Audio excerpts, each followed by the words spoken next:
Hello, parents. This is Anne Arundel County Public Schools, and you're listening to the Maryland Crabs Podcast. Live from a grungy kitchen table located in Annapolis, Maryland's scenic and historic capital, it's the Maryland Crabs Podcast. With each episode, your hosts, Tim Hamilton, John Fernay, and the occasional guest will dive in and pick apart the stuff that really matters most to you. We're too lazy to actually solve any of these problems, but we can definitely stir the pot. From schools, politics, parking in the fire lane, to those horrible people who drive BMWs. And here with this week's episode, live from the kitchen table, Tim Hamilton and John Fernay. It's the Maryland Crabs, and we're here at Caliente. That means awesome. I did not know that. And that is my friend Jared Littmann, who does not know his Spanish. This is true. Actually, it doesn't mean awesome. It means cerveza, which means beer.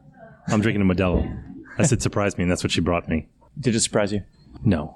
I'm never surprised by a beer. It's lost the ability to surprise me.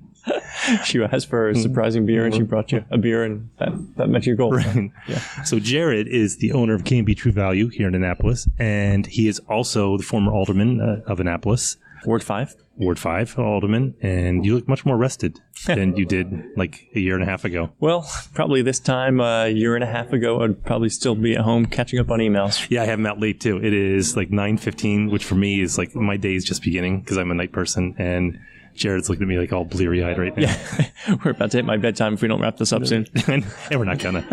That's why the beers are going to keep coming. But you're drinking water with lemon because you're feeling wild. Yes, exactly. So the reason I have Jared on is because we actually got talking last week where Jared kind of emailed me and he said that he was going to testify about the minimum wage bill that was going through. And that's called, what do they call that? It's House Bill 166 right now. There's also a companion Senate bill. And it's called the Fight for 15. Well, that's what the advocates for the legislation. Right. That's their march. And that means, of course, is the $15 minimum wage here in Maryland. And right. I know that in Montgomery County, it's already 15. In Prince George's County, it's 11. I don't know where either jurisdiction is at. It would be great if you came prepared. That's all I'm saying. I didn't know that one, but I will also throw something you didn't expect. All right. That in both of those jurisdictions, they also have exclusions that the state of Maryland does not have in its minimum wage, such as young employees are excluded from both of those counties' minimum wage laws. Right, because that's the argument. Because I mean, you make no secret, you're a Democrat, and you would be probably liberal or at least left. On many social programs, I'm progressive, and whether you want to say liberal or not, I'm progressive and often aligned with the Democratic Party. And I'd say on fiscal responsibility issues, I'm not always aligned with the party. But I don't think you can say fiscally conservative anymore. I don't like the term fiscally conservative because it doesn't exist. Well, it does exist, but I think there's a difference. Well, conservative with a small c. Well, I guess it would be small c anyway. But fiscally conservative and socially liberal to me means you support people of different, say, gay marriage. You support gay marriage, but you don't necessarily want to put money towards social programs that require money to exist. So you could go to a gay marriage, but you don't have to spend money on a gift. Well, you wouldn't want the government supporting various welfare types of programs. To me, that's a lot of fiscal conservatives mean they don't want the government to spend money, but they're okay with people doing what they want to do, that as long as it doesn't affect them. Right, which isn't a bad thing. I'm just saying I would choose to say I'm fiscally responsible and that I would support some social programs as long as you're not just borrowing money to do it, you're not taking out bonds, you're not mortgaging the future to pay for those programs that need to get paid for today. So the federal minimum wage is $10.10? I think it's less than that. It's like, no, the state minimum wage right now is $10.10. Oh, okay. The federal minimum wage, seven something. And I haven't paid attention to the federal minimum wage in so long because Maryland's minimum wage has exceeded it for, frankly, the entire time I've run the business, or at least the past number of years. Most of the blue states probably have higher minimum wages. I don't know, what I'm just guessing. Well, certainly the states that are in the news about their minimum wage are all considered blue states: New York, California, Washington, D.C., and there's some other. Washington State. And I think they're right. Yep. And Seattle is actually going backwards. So my understanding of Seattle and Washington is that they had a minimum wage increase, but they've seen so many problems with it that they're now backtracking off of it. Yeah, I was looking at that, and let's say this. It says the 2017 study of Seattle's minimum wage hike showed that 9 months after it rose to $13 per hour, about 5,000 low-skilled jobs had disappeared. Right. And the number of hours worked dropped by 3.5 million hours, and overall wages dropped by 6 million. And that was just Seattle. Right. I think a conversation about minimum wage should start with, what is the problem that you're trying to address? And what I mean by that is I do agree that there is growing income disparity between high income and low income. And so if that is the problem that you're trying to address, you really got to question, is raising minimum wage the most efficient solution to that problem? And I don't really think it is. I think minimum wage is the answer to the question of, do you have rampant unemployment that is so bad? And that's why minimum wage was first created in the 1930s. It was Great Depression era.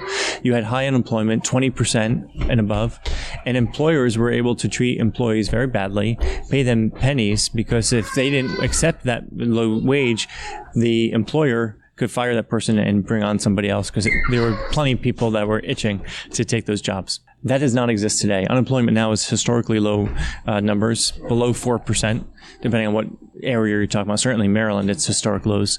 So to the extent that minimum wage is supposed to be the answer to a problem with low employment rate or high unemployment, minimum wage certainly has merit to address the problem of high unemployment where employers have so much power and employees have so little power. I don't think minimum wage is the answer to the problem of huge gaps between low income and high income. Because the minimum wage right now, so if you had a $10 minimum wage and you're working and you're full-time, which would put you at, 2,000 hours. So that would be $20,000, yeah, which is below, rounds up about 21,000. Yeah. Right, and that doesn't include your anything with benefits, or it doesn't include overtime. So even with a $10 minimum wage in an area like Maryland, you're going to be below the poverty rate significantly. So you raise it by $5, and all of a sudden that puts you at what, $28,000, roughly $30,000. Yeah, so 30, which still, for family even of two, that's not going to be. So all good points. My problem with what you just said is you're describing families, people who are working to support families making minimum wage, and that this is the crux of the counter argument. Yes, and those. I'm not suggesting that there's no one out there trying to support a family on minimum wage. But a vast majority of people making minimum wage, I don't want to even say vast majority because I don't have any numbers to back me up.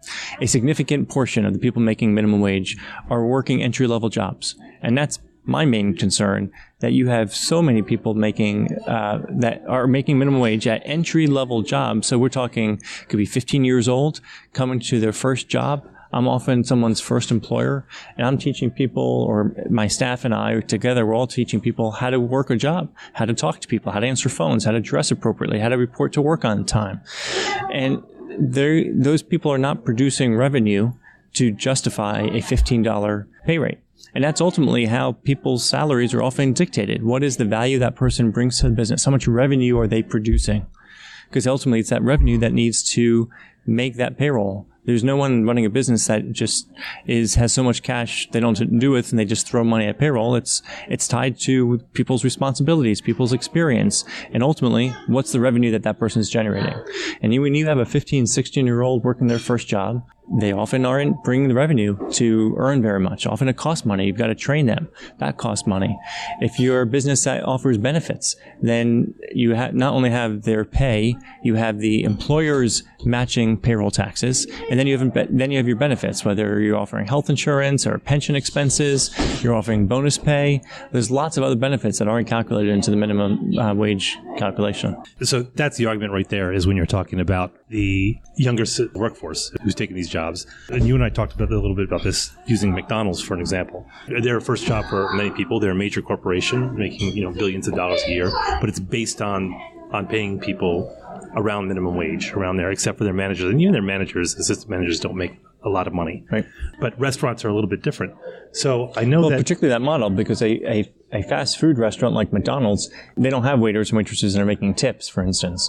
So they essentially have runners. They have order takers and they have runners for their food. And that's a very inexpensive way to run a restaurant. And they have a lot of automation now. You go through McDonald's drive-thru or go into a McDonald's, you're starting to see tablets and other mechanisms to start ordering your food. It's horrible. I never go, and not for the reason you think, because I'm sad that people are out of work. I'm sad because it inconveniences me.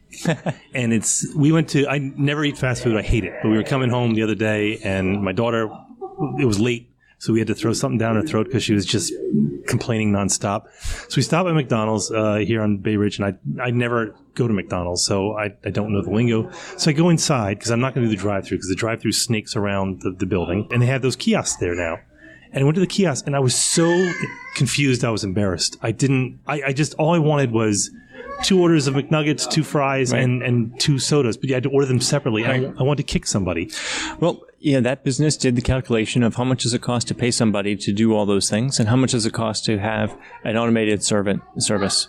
And it was less expensive to provide automation.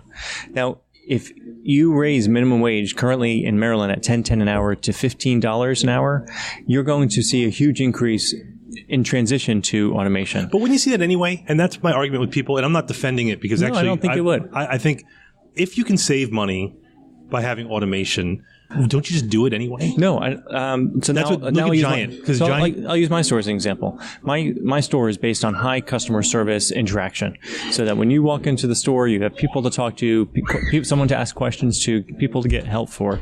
That's the model. It's not the only model for a hardware store, but it is the model we choose. And if automation was available, frankly, automation is available today, but we don't take advantage of it because we want to keep that high customer service model. But there's big box hardware stores that go to automation, self-service checkout lines. That automation is available to me too, but it's not the model of business that we're talking to. You go to a $15 per hour minimum wage, every retail store, every restaurant is going to have to redo the calculations of, does it still make sense to have this many people working here, or does it now make more sense to have automation? Well, I think also you look at what you expect as consumers. Do you want something that's cheaper, or do you want convenience / customer service? So if I go to your store, generally it's a knowledge-based store. Everyone's going to have questions coming in. Does this fit? What does this do? How do I stop this leak? So you have to have knowledgeable people there. And for you pay those people more money than you would like the people who load stuff into your car or check out, because they're producing revenue for you. Exactly. Right. So if I go to Giant, and Giant started this, and all grocery stores started this about 10 years ago, where they had the self-serve lines, the self-checkout. I always saw at the time, remember when you used to have baggers, and you had a cashier and a bagger, and they would check you out, and they would bag, and they'd go, and you would be gone. Then they started having the cashier's bag at the same time, which was very difficult to do. Now I'm going to the self-checkout, and I'm just at this point going, are you going to eat my food for me too? I'm right. doing everything. But it's normal now. Yeah, it's a different model. And if people want that kind of automation, that automation is possible. And we'll see. If people want to support this high-level minimum wage, I think that's a vote for more automation. It's just a reality. It's not just legislation to raise the minimum wage to $15. It's to raise it to $15 and then increase the minimum wage by CPI, Consumer Price Index, every year thereafter. So here's the scenario that is not hard to envision happening. Minimum wage goes up to $15 an hour. Stores need to raise their prices so they have more revenues to pay for the higher wages. You now have a period of inflation where, because prices are higher, people are paying more. That's what Consumer Price Index is. So now you have the wages causing an increase in CPI, and now that you have a higher CPI, well, that minimum wage legislation says that minimum wage has to go up. So you go to $15 an hour, that causes CPI to go up. Now you're forced to go to $16 an hour. That causes more prices to go up and inflation again. And you end up in this cycle where you haven't accomplished anything. Again, what's the problem that you're trying to identify? Are you trying to change what entry-level employment is supposed to be? I don't think that's the problem that they're trying to solve. If your goal is to address the income disparity between the essentially disappearing middle class, this is not the best solution. This is just a blanket change in law that's going to affect some of the target audience that you're trying to help, but it's also going to have huge amount of unintended consequences. Now, is this going to, and I don't know, but does this impact like lower income areas? Let's use the McDonald's model, for example. So in affluent areas or the suburbs, I'll notice that most of the people who are working at McDonald's, anecdotally, or your fast food, they tend to be kids, teenagers. But when you move into more urban environments, they tend to be adults, because for them, they're living in subsidized housing or public housing. So for them, they're sliding into these jobs that they're not making but $20,000 a year, if that. Right. I don't know what the benefit situation are. I don't think you can't apply that to the entire country, because there's going to be different models, when it comes to how it's going to affect people. Maryland's a relatively affluent place, but it's got pockets of poverty. Think about the Eastern Shore, Western Maryland, Baltimore, or parts of Baltimore. And those are the areas that are probably going to be impacted by this, and those businesses. So Yes, so I think you bring up a lot of good points. First of all, throughout Maryland, you have lots of different types of jurisdictions. You have cities, and you have counties out towards West Virginia and Pennsylvania that are only miles away, and you have businesses only miles away from those two state borders that are going to have a much lower minimum wage across the border. So if you're a business, you'd want to move your business to West Virginia or Pennsylvania. If you're an employee, then you want to come from Pennsylvania or West Virginia to get your job in Maryland and then go home at night back in your state. And that's what they said here. So I was looking at Forbes, and they said that of the 50 states, Maryland is 32nd in the cost of doing business and 43rd in regulatory environment. Virginia, on the other hand, is 5th overall for doing business and 2nd in regulatory environment. Maryland's corporate income tax is 8.25 and Virginia's 6. So looking at those numbers, Virginia is a much more attractive place to do business. That said, Northern Virginia is not going to be any less expensive for living than you're going to have with suburban Maryland. So you'd be talking about more areas, probably West Virginia and Pennsylvania for the most, and Delaware. So here's my solution to all that. And again, it's really important to start with what is the problem you're trying to solve. So if you're concerned about the adults who don't have job opportunities and are working at McDonald's and trying to support a family on that salary, you have identified a problem. You want to help those people. So why do a blanket, everybody gets paid $15 minimum wage order, which has huge unintended consequences? Instead, what I would suggest a government do is identify the subgroups or the groups of people that you want to help and come up with a way of providing direct support to those people. And that way, that does multiple things. Number one, if you target your legislation to provide subsidies, like a minimum income type of legislation I'm talking about, or that's been experimented. Like they do that in Scandinavia. They've tried a few places. And so there's lots of ways you can try to do. Explain that real quick for people. So the concept is, and again, there's lots of ways to go about this. So just generally, the minimum income legislation would provide essentially, if you were working, you would at least earn X amount of income, and it's. The countries that you mentioned are socialists, have socialist leanings. Like, Exactly. We're talking about, I think Finland and Norway have both and tried so this. I'm not arguing now for or against it, but I'm trying to suggest that if that's the problem that you're trying to address, it's a much more targeted way to solve your problem of giving those people more money from the government coffers. But a huge second benefit that would have over minimum wage legislation is this. In that sense, all taxpayers, all ratepayers are paying into that fund, as opposed to minimum wage legislation. It's mostly going to affect some businesses, but not all. So a ice cream shop that essentially only has minimum wage employees is going to be hugely impacted by minimum wage legislation. A doctor's office has essentially no impact or very minimal impact with the change in minimum wage. Why should those two businesses be treated differently by the government to support that guy working at McDonald's or wherever, whatever other audiences constituencies that you're trying to support with money? Instead, have a tax. Use your tax base and use that collective money that everybody's contributing towards and put that towards whatever groups you're trying to support. And the argument would be that you're supporting them anyway. You know, it's just through different manner, but you're giving them basic. You avoid all the unintended consequences, not all, but you're avoiding a significant number of unintended consequences by making everybody pay a minimum wage. Because it's going to be very circular. You raise the minimum wage for certain people, and any business that has minimum wage employees then has a ripple effect of where they have to raise salaries for everybody else. That's going to cause a huge amount of inflation. If everybody's making more money, then everybody's getting paid more money. The money has to come from somewhere. Businesses usually have a structure, and in the hardware industry, payroll is generally around 18 to 22%, let's say. In different industries, it's different. If you don't live within those norms, you're going to go out of business. So if you're going to stay in those norms, you have to have more revenue. And to have more revenue, you've got to raise prices or some other way get more sales.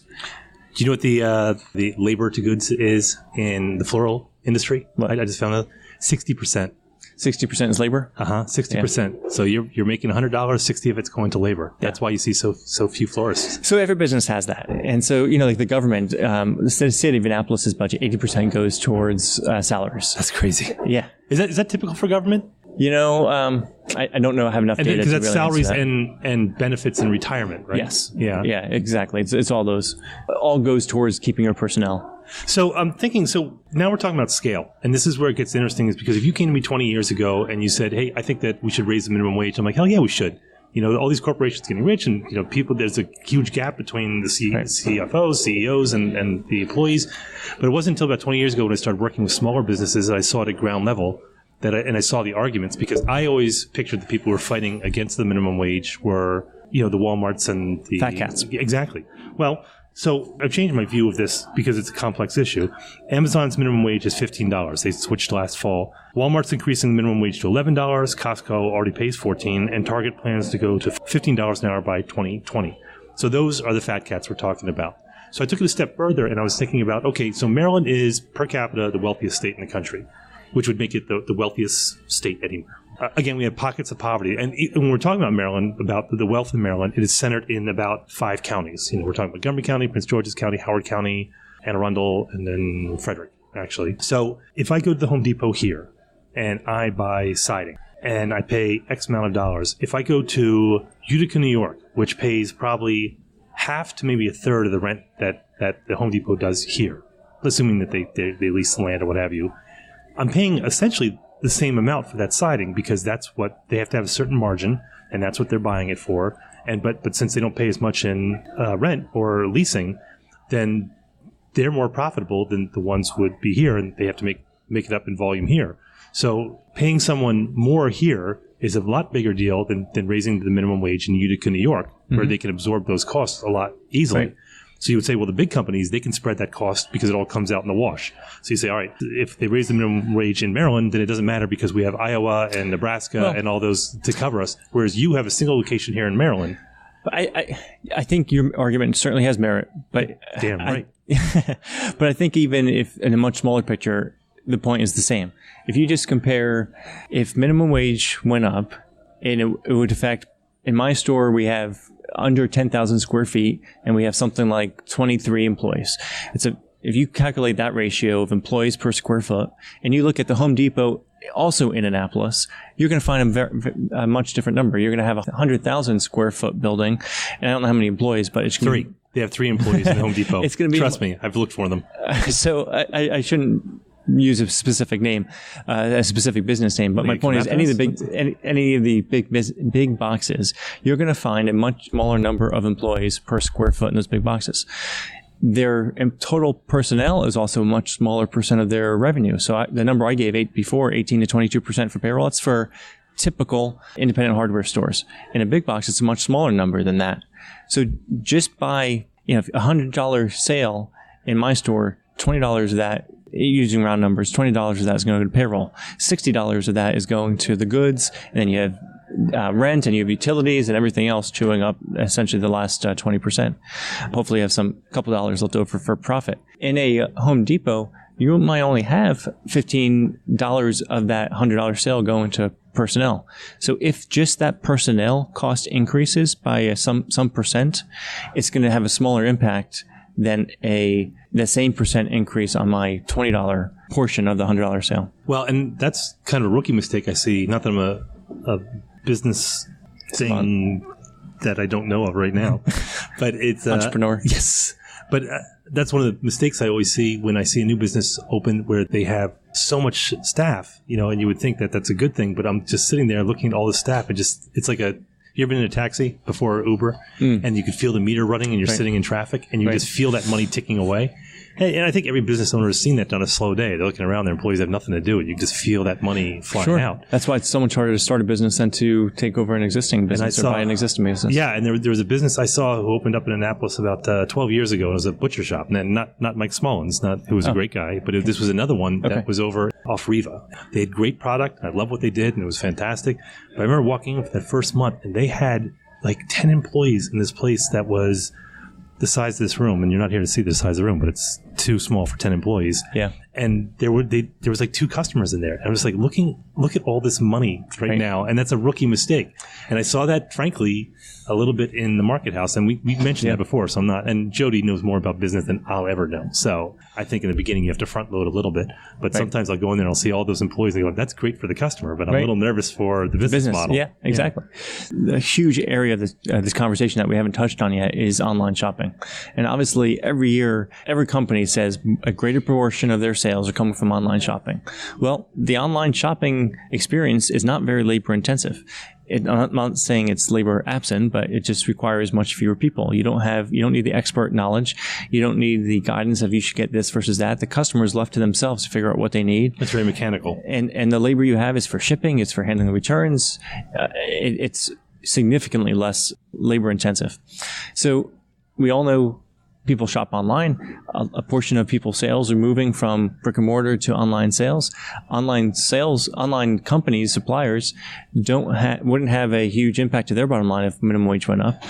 So now if you have a store that's providing a product and their personnel costs go way up and they're trying to recoup the revenue or make up the revenue to pay for that, and they've got to raise their prices, and now you have that online item who barely saw a blip from that change in minimum wage, doesn't have to raise their prices. Well, now the online experience just got smaller compared to the brick and mortar store, and you're going to lose more shopping. And what happens if businesses have less revenue and they have less transactions?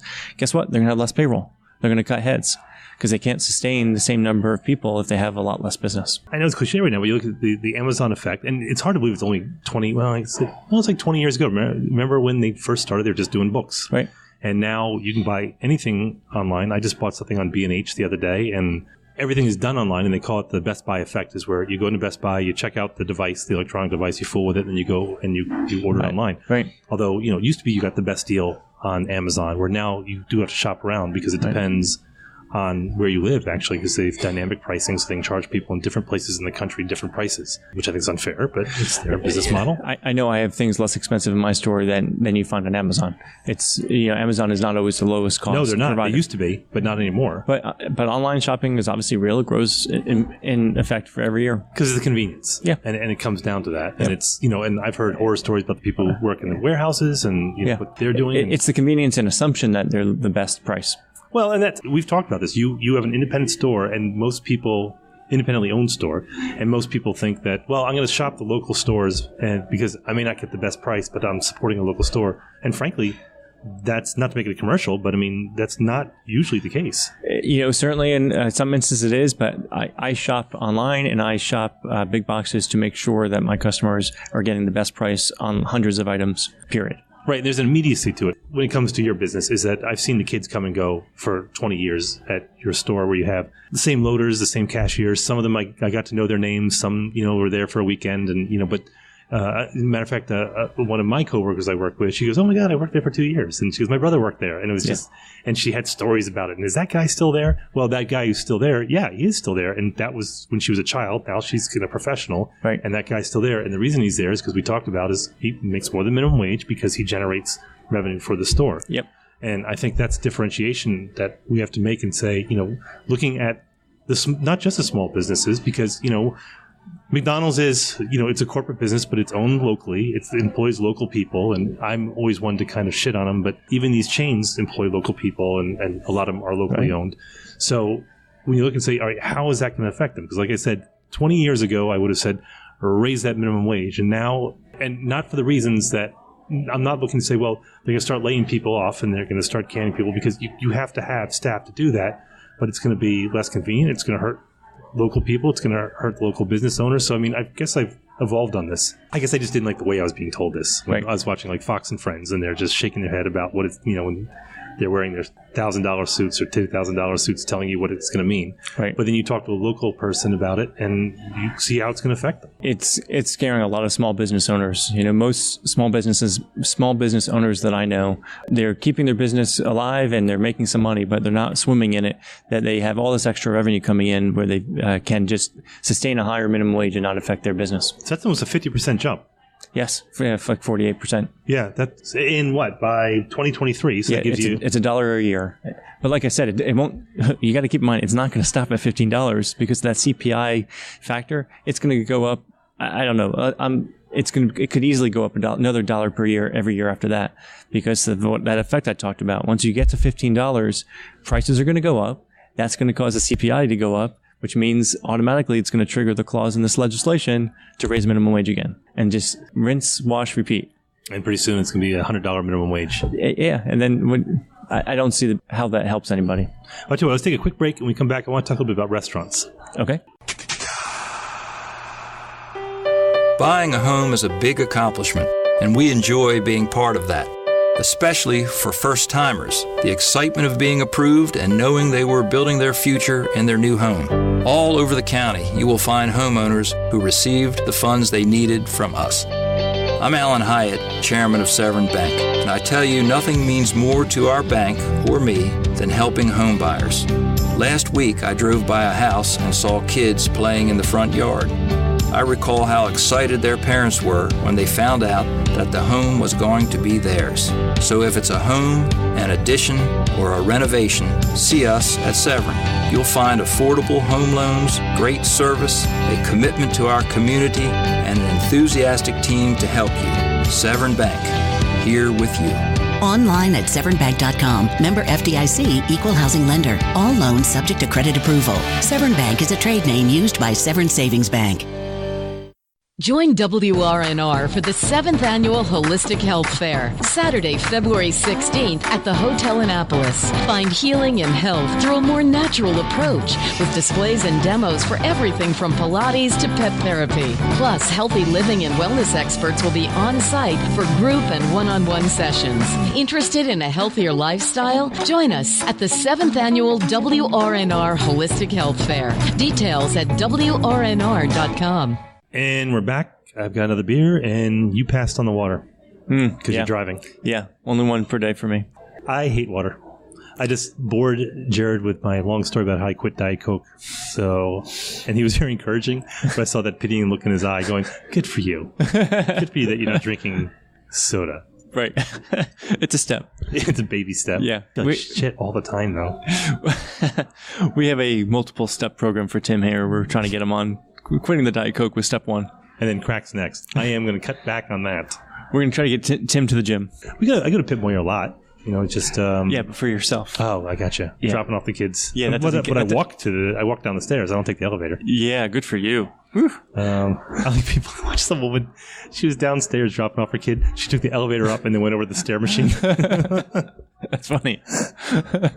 I'm not kidding. All right, so public, I need your help. Get Tim to the gym. Yeah, we got to do some sort of contest with John. He goes all the time, though. Did I tell you about the time I was at the gym stretching? I look in the corner, I see some tickets to something, and I thought, it was to the boat show, I think. Just tickets lying there. And I texted John, like, is this one of your promos? Like, are you doing a giveaway today? He's like, yeah, you just won.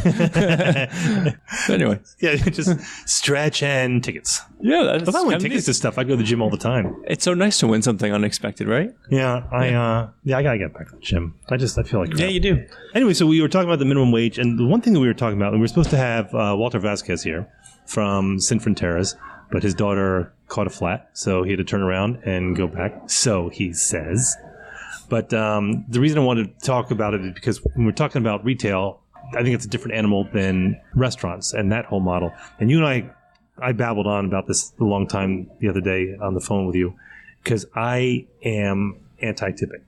I tip very well. I do. I had 2 beers. I'm going to tip probably 50% on those beers, maybe 60%. I've seen you tip.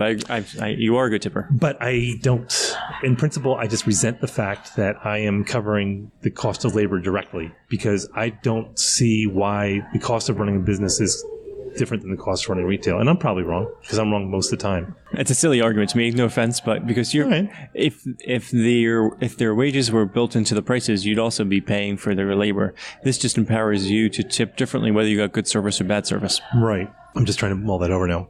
Because the threat from the restaurateurs, because they talked about this, I think, what was his name? Kane? What was the guy who was running for president? Oh. He owned you went in a different direction Pizza? than I expect you too. Not Dean Kane. He's like the born-again Christian Superman guy. I don't know who you're referring to. He was... What's your point? Let's go to the point. John? John told me. So the point was that his argument was, and the argument in general, is that if you eliminate tipping, then the cost of your meal is going to go up. And my argument is, fine. It's a push for the diners because the cost of the meal should go up commensurate to what you would tip anyway. So if they say, well, we'll raise the price 20%, fine. I'm already tipping 20%, so for me, it's the same. Now, the servers, I think almost all of them would say, well, wait a minute, we would make less than we do now. And then I would say, okay, are you paying taxes on everything that you're making? Because if not, then we're paying our share of taxes and you're not, and you're making more money I mean, not that I begrudge anyone living. I don't want anyone to spit in my food. Please don't spit in my food. Well, there are other examples. You were talking about other examples earlier. In Denmark, the waiters don't get tips. No, we go to Ireland all the time, and they know we're Yanks because they get gleeful when we tip. So I was listening to a podcast, and it was a different podcast than yours. I apologize. I see. Yeah. So it was a woman who went from England to Denmark and experienced among other things, just a totally different experience with the restaurant experience, where no one was rushed. There wasn't a... Where did they tip in the UK? They tip in the UK, but not in Denmark. Okay. So that was her change in experience. So in the restaurants, it was a low-pressure environment. Everything was much slower, and it was easygoing, which she enjoyed, but she also realized there wasn't a special effort to get that extra tip either. Right. And it was a sacrifice, but she overall enjoyed the differences. But I don't think that's what people in this country want to go to. They don't want to go to that model. They like the tipping model. And again, personally, I'm not arguing for or against, but the restaurateurs that I heard testifying against it were very fearful that with a high increase in minimum wage and taking out the tip wage exclusion, which is what the current legislation proposes, that so it would essentially exclude restaurants. Right. So they would have to go up. It would not exclude. They would take away the exclusion, where restaurants would now, for the first time, have to pay the same minimum wage as everybody else. So I didn't know that. That's part of this legislation? Yes. Oh, that's a sea change. Yes, it is. All right. All right. So no one be mad at me. I was just talking hypothetically. I didn't know it was going to really happen. Yeah. So this is what's the HB 166 is a $15 minimum wage hike over a few years, but it's they call it clean. There's no exceptions, no changes. So for restaurants, they'd have to go from whatever their current low minimum wage is. It's well below the $10 an hour now. They'd have to go to $15 per hour, which the restaurateurs all say would mean that they would have to increase prices significantly. They'd have to change their model to their prices would go up.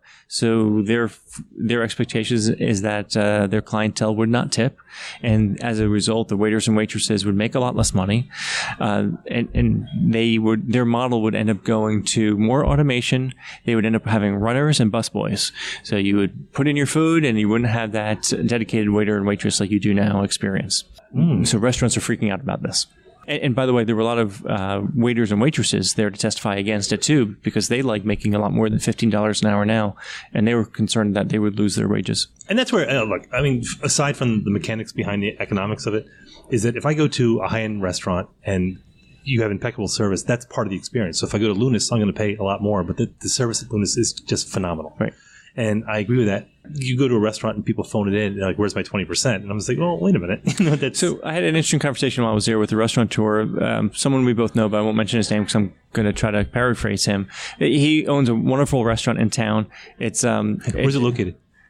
In Annapolis, and it's in between McDonald's and Lunasis. So it's kind of that family restaurant style restaurant. I think meant physically. Like we're narrowing it down. Yeah. So his point was that those high-end restaurants aren't going to really change their model with a huge minimum wage increase. That those restaurants, they're still going to have that high-touch, high-feel experience for the dining experience that you just described. On the low end of speed of service, the fast food restaurants are going to just get more automated. It's that family restaurant that's going to suffer the most. So you're talking like a Green Turtle or just that type of place. That burger place sort of situation. Right. Well, so according to a new study by Harvard Business School, it said that $1 increase in the minimum wage leads to a 14% increase in the likelihood of a closure for an average restaurant. Mm-hmm. I think that 70%, this is an old maximum, but like 70% of restaurants go under within 2 years, something like that. Yeah. That's one of those things you not just my industry, so I'm not familiar, right? But I mean, but still, so if you say that's a 14% increase, a $1 increase, now we're talking about almost $4. More than $4. Just slightly under. Well, initially just under $4, and then after the CPI increases, like we talked about, it'll go past $15. So you would say, all right, exponentially, that means it's going to put half the restaurants under. I don't know how math works because I'm a journalism major. I think we can all say we don't know exactly what the impacts are going to be, whether to my business, restaurant business, big business, small business. But you can't say that there aren't going to be impacts. So some businesses will have fewer employees. Some businesses will have fewer entry level. Some businesses will cut the high pay guys so that they can afford to have the entry level. Some businesses won't know how to handle it and they'll just go out of business. There will be significant consequences. and an increase of $4 all at once. And when I say all at once, I mean in one piece of legislation is a huge increase. And so that's such a dramatic move. I don't understand why you wouldn't take it more incrementally. Especially right now, we are in a period of inflation that hasn't been sort of recognized by the general public. With these tariffs that have been going on with China, the cost of goods, steel and products that have been imported, all those raw goods and sometimes finished goods that are coming in from overseas, the costs are going up. When you go to the grocery store, you see your grocery bill is going up significantly. So we're already on the beginning parts of this huge inflationary period with more uncertainty ahead of us. Which is what happens when you don't raise interest rates. I mean, I'm not an economist, obviously. I wouldn't be doing this. But I mean, from what I understand is that you have to cool off an economy. We're a hot economy right now. Economy is great. Some would call it a sugar high. People much more learned than I would. And then say that you have to raise interest rates and to cool that economy off, or else you get a runaway inflation. And there's someone who knows more than I do is just howling at their iPhone right now, saying that's not how it works. But that's how I understand how it works. And again, the trade war we're in that is under most people's radar. Right. You're seeing the good of steel, plastics, produce. All these things are creeping up, and we're the frogs in the boiling water right now. Right. But you add labor to that, and especially to a small business. Exactly. So we just went through 4 years of minimum wage increases. Let's just settle in for a little bit. And again, I'm not trying to dismiss or ignore that there are real problems with income disparity, but I suggest that there are other causes. It's not that because minimum wage is where it is. It's because we had our tax cut structure. It's because of how we, as a government, spend our money and who we as people, who we elect, and the policies that they're going to enact. So it's a much more complicated problem than you're going to solve with minimum wage. It's a broad brush solution to an inartful solution. You know what? We're going to do a quick aside right now because you just reminded me of something that I want to argue about, and I don't know if I'm right or not. And it was the Trump tax cut. Mm-hmm. I don't know what it means to us yet. We haven't talked to our accountant, which we probably should have a while ago. We didn't change our withholding. We didn't do any of that. So they say right now, that's the articles are saying that right now the initial tax returns are down 8% from last year. And so you're like, the tax cut not only did it not help people, but now they actually are getting less than they did last year. Other people saying, well, hold up. You got to look at you're paying less taxes per paycheck. So you have to look at your W-2 and compare that, add that to your refund. Where am I on this before I start arguing with something? I think a lot of people don't know how the tax cut affected them. I think there are a lot of big companies that have the specialists on board to tell them exactly how. And they did great. It was. I mean, I think we can say the tax cuts helped large companies. Right. Did not do what was predicted to happen, and you could argue that. But when it gets to the smaller businesses and the individual, that's where you're like, I don't know. Well, here's the change for a lot of businesses. A lot of small businesses, as a result of the tax cut, will change from a C corporation to an S corporation. And that has to do with pass-through expenses. I should do that. The net result of that is that there's going to be less tax revenue generated to the federal government. And while we have this ballooning deficit, we're going to have shrinking tax revenues from a lot of businesses. Where does that leave us as a country? Further in debt. So you're going to be tax hikes at some point there's a lot of complicating factors, again, that are causing and I'm not so clear on what problem is trying to be addressed with this minimum wage. I think it's income disparity, but I'm not really sure. Well, this has been coming around for a long time. It's copycat legislation. Other jurisdictions are going to $15 an hour, like New York and California. So why don't we do it too? It's like a liberal bandwagon, if you will. Mm-hmm. Instead of really thinking it through of saying, why is $15 the right number for Maryland? Where does that number come from? Just because other people pick $15, that's what we're going to pick? It doesn't seem like a great argument. And frankly, if you look at legislation, there's a lot of our legislators who are small business owners. So I'm a little surprised by that. Well, I think most are not. And frankly, the ones who are the powerful ones are. The committee hearing that I was in, the ones who were business owners or referred to themselves as business owners were against the legislation. I know all business groups are. And this is where, like you said, that this is part of that progressive ticket. It's part of the package, is that you have to say. And I would be, and I'm not progressive and I'm not liberal. I try to explain whoever I annoy the most, I'll be left of center. You mean antagonist to that person? Yeah, but I am left of center, but not far left because I'm pragmatic. And this is something that, again, if I was younger and you asked me about this on its face, sure, I support it. And it wasn't until I started talking to people and I got to know a lot of small business owners, and most of them were just barely squeaking by. Mm-hmm. And this is going to really kill a lot of them. So, I mean, like you say, I want to see disparity addressed, because I don't think there's ever in history been such a hindrance to upward mobility than it has in the last 10 years. And it tends not to go well. When you get to such huge income disparities and you have the really rich and the really poor, it tends not to go well for that empire, if you will. You would think. Right. But I mean, I think there's got to be ways to address this. And I think this is maybe a little ham-handed, because I don't think anyone really studied this to any great extent. I changed my mind on it when I was doing the research for this, and actually I did do some research for this. Yeah, I know, right? This is what happened when John's not involved. It was just a lot of the small business owners who I saw who were just kind of panicked by it. Right. I talked to a couple people last night who own pizzerias, or who own, these are guys who are, I don't say young guys, but they're not, they're my age.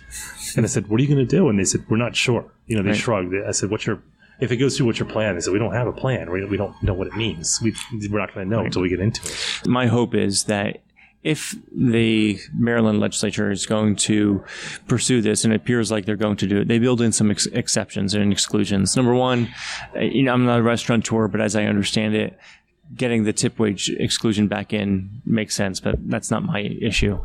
I think small businesses should be excluded because, the percent of payroll for a small business is significantly higher than for a big box. And how do you define small?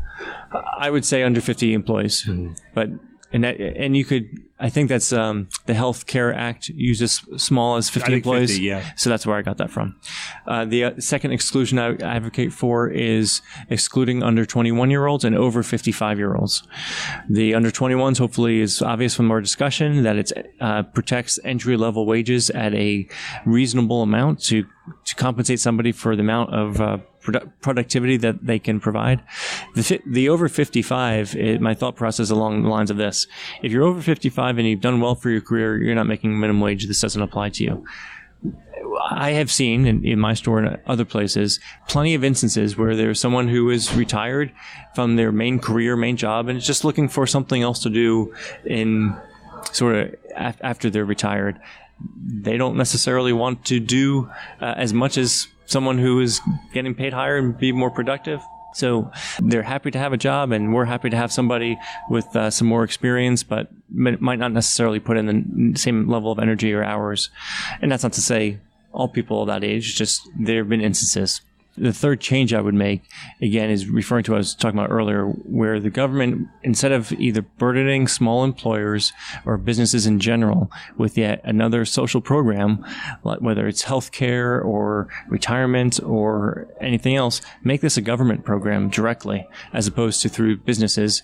Or if it has to be through an employer, create a tax subsidy, or it couldn't be a credit because most businesses pay a lot more in labor, or would pay a lot more going from $11 to $15 an hour than they pay in taxes. So it couldn't just be a tax credit, but there has to be some sort of subsidy or reimbursement of some sort to help businesses do that. All right, so you got a lot of legislation passed, and you started off as a novice and ended up as a pretty wily and savvy negotiator. Your words, not mine. Well, other people who were, and one of it was said kind of ruefully.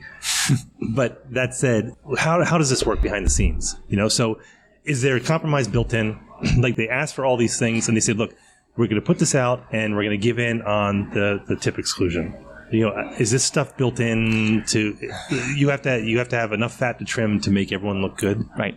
So certainly there is a constituent or a group that would say no to that they want this clean version, as they call it, with no exclusions. I gotta think, logic tells me that what you just said is the case, though, that for a lot of people, they want to go at the most harsh way, and then there's room to compromise where they can build these things in, maybe not go to $15, maybe it's $13, maybe it's over a longer period of time, maybe you just do 2 years and then you pause and reevaluate, see the impact. I mean, to me, that's just taking an incremental approach like that is just a lot more reasonable, and usually reasonable minds prevail, so I'm hoping that's what it is. Did this get to the floor last year, or did it get killed in committee? So this is the second year, right? I'm not an expert, and I'm not positive. I think the way you said it was accurate. That it's the second year, and that got killed in committee last year. I mean, it's inevitable. It's going to happen. I mean, in Maryland, which is the second most Democratic state in the union, it's going to happen at some point. So if it doesn't happen this year, it's going to happen next year. If not, I mean, it's eventually. But you just hope it's a watered down version of some sort. Or it's Well, frankly, I think that because Hogan opposes it, obviously. I think that's the case. I'm not trying to be the expert. He said Hogan worries a pay raise for all workers hurt small businesses. Right. I've heard him express concern about it. I haven't heard him say he would vote against it or read that he said that. So as far as what I'm hoping for, frankly, having it withdrawn or voted down would be my preference. If it was going to move forward, though, I think it needs a lot of work. Now, this can be done. I mean, this has been done. We were just talking about that in Montgomery County. It's happened in... With exclusions. And it's happened in Prince George's, and I don't know enough about it. They also had exclusions, including for the younger workers, entry level. But both are very blue counties. Mm-hmm. Anne Arundel County is purple. Very, we are a blue sandwich in between two reds. Sure. South County and North County. So would you foresee the council taking this up at any point? Or is there any wisdom to that? I got to really hope that this, whether you're talking about the county council or the city council, that they stay far away from this. It's bad enough that when you're dealing with state line issues, whether someone is on the border of Pennsylvania or West Virginia, it would get even uglier if you were talking about intercounty. Now, here's a thought for you, which I also considered that we haven't discussed. If you think that there should be some minimum wage increase and it should be different based on what county, because on the edge of Pennsylvania and West Virginia, you're competing with states with, say, $7 minimum wages, and say in Howard County or Montgomery County, you could afford to pay much higher. You can't in Garrett or Washington or Allegheny. Right. So instead of drawing bright lines along the county borders, it would be a lot more difficult, but a lot more effective and fair if it was much more gradated or gradated. Okay, so that it wasn't a bright line that went from, say, $15 in this county and the next county over it's $10. You don't want some that drastic of a change from a stone's throw away, essentially. But if it was gradual from like the heart of one county, slowly going down as you go across the state, then as a business owner, you wouldn't be so inclined to move your business 2 miles in any one direction to try to be in one county or out of another county or in one state or out of another state. Can you think about the nightmare that is? It's a huge nightmare. No, but I was thinking about Forest. We're sitting on Forest Drive here at Caliente, and the city ends a block that way. But depending where you are on Forest Drive, that's exactly my point. You are in the county or you're in the city. It's just like you have businesses next to each other. Right. You have county, then there's a business that's city, then business that's county again. So wouldn't it be great if government was so much smarter, so that you wouldn't have these bright line differences on which side of the street you were on or which block? If there was more of a graduation down or up for different wages, depending on the other factors, whether you want to do it on, I don't know what, tax revenue perhaps. You'd have to have some benchmark as that number went up in Montgomery County or down in Garrett County, the wages would follow up or down with it. I was just thinking about this too. So we have, mostly Ocean City, but to a lesser extent Deep Creek. So we have some seasonal workers because those are seasonal areas. Mm-hmm. Do you think that this would affect seasonal towns like that differently? Because you have essentially 3 months to make your money in Ocean City. So if you go to a Grotto's or you go to the Crab Bag or somewhere in Ocean City, you got to bear in mind they have 3, maybe 3.5 months essentially of prime season that they have to make their money, and they got to pay their rent for the next 9 months on that. Well, again, let me tell you this: the Crab Bag, and this what irritates me, and I'm calling them out right now because I've done it on Facebook. The Crab Bag, who's in the restaurant in Ocean City, they put a surcharge on their checks. So when you get your check, it's a 3%, 2.5-3% surcharge. And they say because the price of food and drink varies, we're putting the surcharge on. So there's your check, there's the 2 to 3%, and then you have to tip on top of that. Right. That has nothing to do with what we're talking about. Right. I just wanted to put it out there. So again, there's so many different types of businesses, and you just highlighted a different type, the seasonal and beach. And you have a whole city that depends on it. And so there are so many different types of business. That's why a broad brush, $15 for everyone doesn't make sense, because it has huge impacts in different ways for different types of businesses. And that's why I say this should be more of a government program of, instead of every business owner has to react to this, have the government figure out who they're trying to give more money to, and the government give them that money and have it supported by the general tax base. Well, frankly, I'm just hoping that it's voted down so I don't have to pay John more because, frankly, he's not pulling his weight. He's not here tonight. How about that? No, he's probably home, and he's watching our Facebook page to see if anyone's checked in, because we have a Facebook page and a group. Did you know that we have a Facebook page and a group? I did know that, Mr. Hamilton. Know that. Yeah. And you can find us at MD Crabs. No, we're at MD Crabs Podcast on Twitter. See, I quit Twitter, so I just don't. I don't even know what we are anymore. Although I totally cheat. I look like I use our account to see what the trends are, but I just can't comment anymore because that's bad. Right. We're at the info at themarylandcrabs.com. We're at themarylandcrabs.com, and you can subscribe to us on Apple Podcasts and Google Play, and play us on Alexa, and all those things that John did. Jared, I kept you up super late tonight, and my night is just beginning because I'm all pumped up, but you were great, and thanks for coming out. I really appreciate that. I appreciate that. I appreciate you having me on the show, and if people want to reach out and have a dialogue with me, I'd be happy to hear from them. Right, and you can find him at K&B True Value here on Forest Drive. Yep. And where his employees will help you because they are... a point I want to make is, business, a lot of business, certainly my business, we have a transparent business. So my managers see profit, they see revenue, and they see salaries. I hope, I got to think that that the employees that work at K&B True Value would also be concerned about a minimum wage increase, because they know the same numbers that I see, and be concerned, where's that money going to come from and who's going to lose their jobs as a result of it. So you don't want to panic them. So legislature... Right. Think about that. Please. You make Jared's life easier. Jared, your water's on me. Thanks, Tim. Always a pleasure. This has been the Maryland Crabs Podcast with Tim Hamilton and John Fernay. Sure to follow them at all the regular places, Facebook, Twitter, YouTube, and online at themarylandcrabs.com. Take a moment to rate us on iTunes. Now, get the hell out of my kitchen. Seriously, go! You're still here? It's over. Go home.